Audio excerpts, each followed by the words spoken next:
Hello friends, मेरा नाम है कमल और आप सभी का बहुत बहुत स्वागत है स्मार्टो सिस्टम्स में।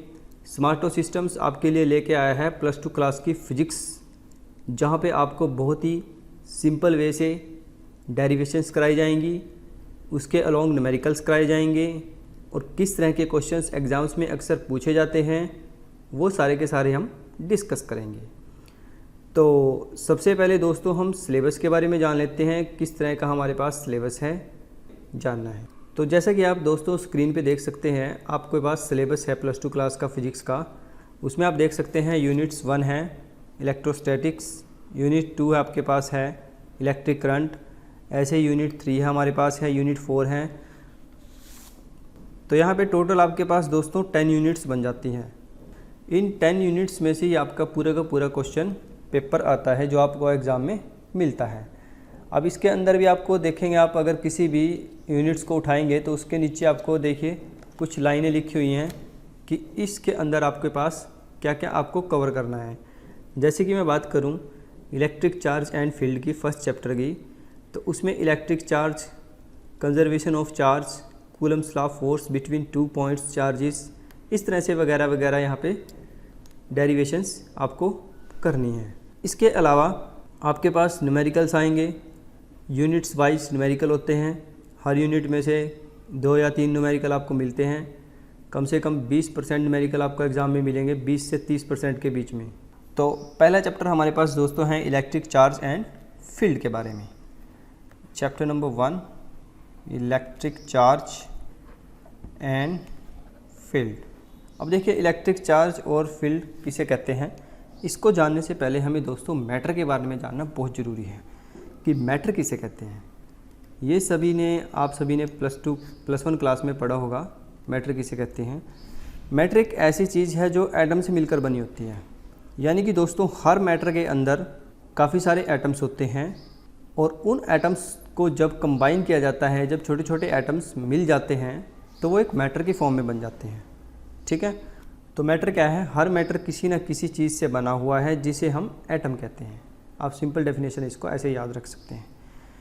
फॉर एग्जांपल के लिए जैसे कि मेरे पास एक पॉजिटिव चार्ज है यहाँ पे बीच में, इसके साथ यहाँ पे नेगेटिव चार्जेस होते हैं। ये हमारे पास होता है न्यूक्लियस। तो अब ये देखिए, ये बीच में जो पॉजिटिव चार्ज है और ये जो नेगेटिव चार्जेस होते हैं साइड में इलेक्ट्रॉन्स, ये इसके चारों तरफ रिवॉल्व करते हैं। ठीक है, चारों तरफ घूमते हैं। जैसे कि आप वीडियो में देख सकते हैं, आपको साइड में नज़र आ रहा होगा कि किस तरह से यहाँ पे रिवॉल्विंग हो रही है।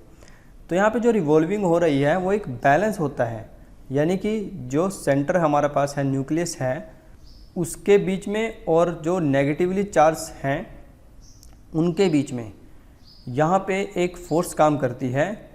उसको बोलते हैं हम इलेक्ट्रोस्टैटिक फोर्स। उसको बोलते हैं हम इलेक्ट्रोस्टैटिक फोर्स। अब ये फोर्स चार्ज पे कम हो सकती है, किसी पे ज़्यादा हो सकती है।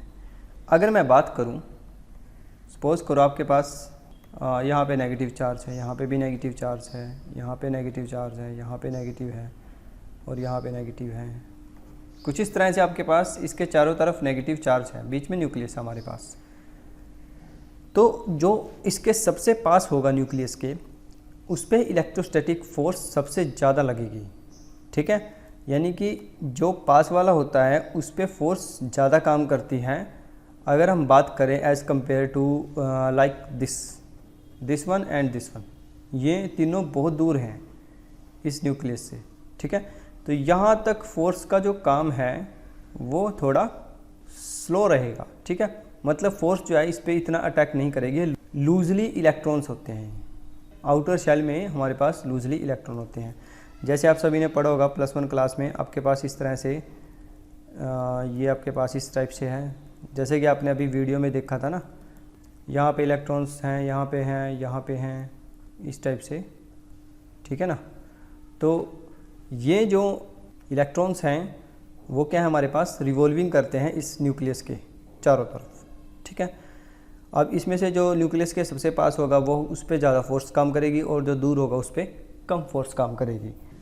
इसका एक सिंपल सा एग्जांपल मैं आपको बता देता हूँ। सपोज़ करो आप किसी क्लास में बैठे हो, तो क्लास में जब आप आगे बैठे हैं तो आपको अच्छे से सुनाई देगा, मतलब जो टीचर है उसका जो दबदबा है वो आपको ज़्यादा लगेगा जब आप टीचर के पास बैठेंगे। ठीक है, जितना आप टीचर से दूर रहेंगे, जितना आप पीछे क्लास में बैठेंगे, टीचर की आवाज़ भी आपको कम सुनाई देगी और जो अटेंशन है टीचर का वो भी आपकी तरफ कम रहेगा, क्योंकि जो पास वाले स्टूडेंट्स हैं ज़्यादातर वहीं पे अटेंशन रहता है। अब ये जो चार्जेस है ना हमारे पास, ये आप देख सकते हैं इलेक्ट्रॉन, इसके चारों तरफ नेगेटिवली चार्ज है और बीच में हमारे पास पॉजिटिव चार्ज है। इनका जो बैलेंस है वो इक्वल होता है। इक्वलेंस का मतलब क्या है, ना तो ये इससे दूर जाएंगे ना ही इसके पास आएंगे, जितने डिस्टेंस पे हैं उतने ही डिस्टेंस पे रहेंगे। इसके बाद हम दोस्तों बात कर लेते हैं यूनिट्स की। चार्जेस के क्या क्या यूनिट्स होते हैं। यूनिट्स ऑफ चार्ज, चार्ज का यूनिट हमारे पास होता है दोस्तों कूलम, COULOMB। तो यूनिट ऑफ चार्ज हमारे पास क्या होता है दोस्तों, कूलम, यानी कि इसको कूलम की फॉर्म में मापा जाता है। जैसे कि हमारे पास वेट को आप किलोग्राम ग्राम में मापते हैं, इसी तरह से इसका भी एक यूनिट है जिसको हम कूलम बोलते हैं और इसको डिनोट किया जाता है दोस्तों क्यू से। अब बात कर लेते हैं इलेक्ट्रॉन की और प्रोटॉन की, कितना कितना चार्ज होता है इलेक्ट्रॉन पे और प्रोटॉन पे।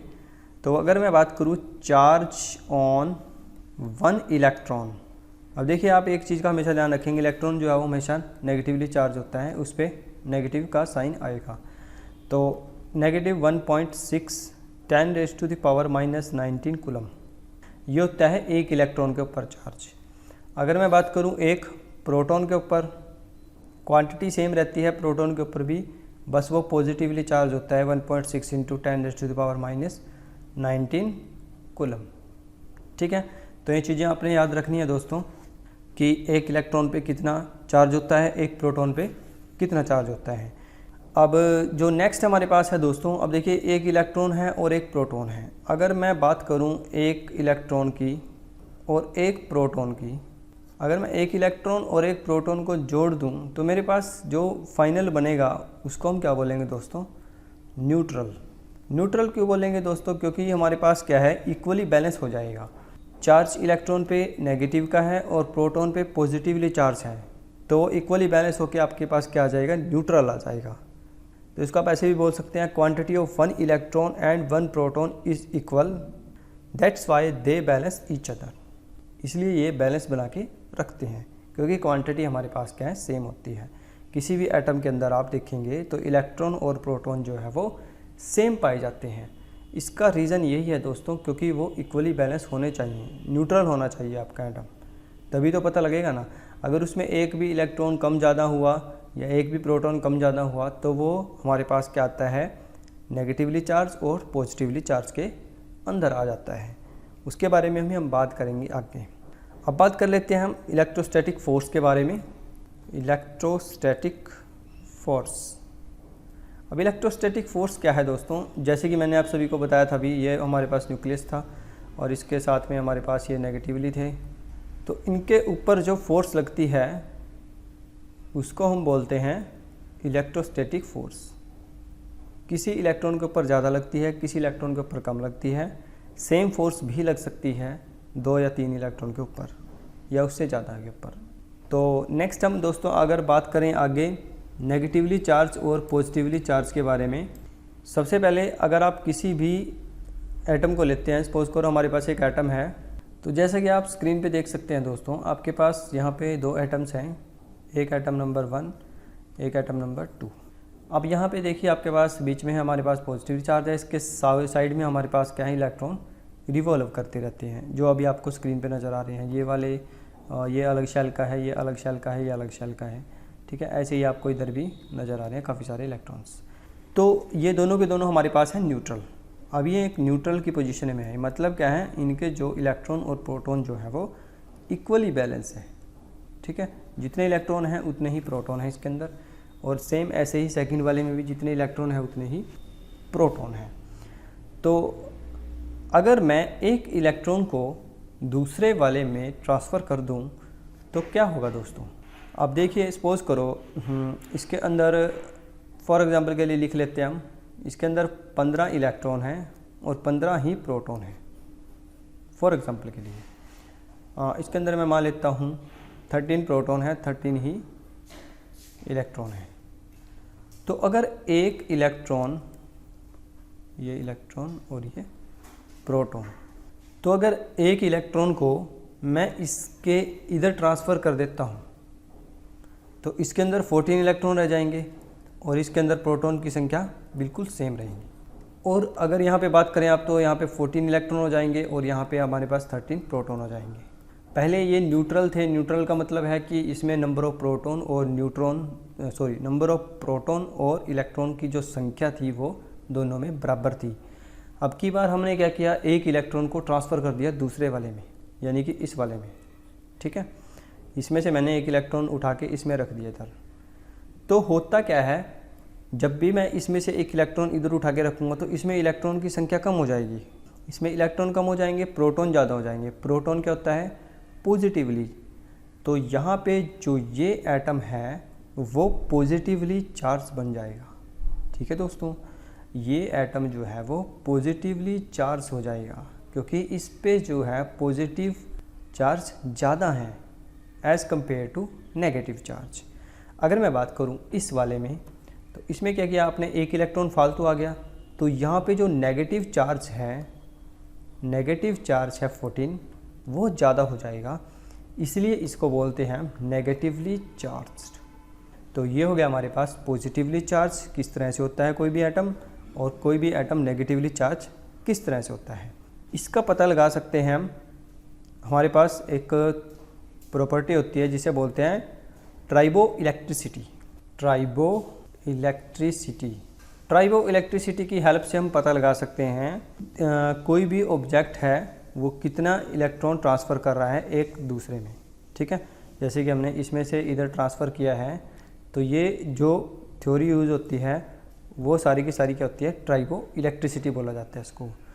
और ये जो कॉन्टैक्ट होता है जब भी आप ट्रांसफ़र करते हैं इलेक्ट्रॉन का एक एटम से दूसरे एटम में, ये आपका फ्रिक्शनली होना चाहिए। तो फ्रिक्शनली का मतलब क्या है दोस्तों, जैसे कि आप सपोज़ करो किसी भी एक बॉडी को दूसरी बॉडी के ऊपर रब करते हो। जैसे कि आपने कभी एक्सपेरिमेंट किया होगा कि अपने सूखे बालों में एक कंघी घुमा के, कंघी को रगड़ के, उसके बाद आपने कुछ छोटे छोटे पेपर्स टुकड़े जो होते हैं कागज़ के, उनके अगर आप आसपास लेके जाएंगे उस कंघे को, तो आप नज़र आएगा आपको कि जो कंघा है वो जो पेपर्स होते हैं, टुकड़े होते हैं जो कागज़ के, उनको अट्रैक्ट करता है।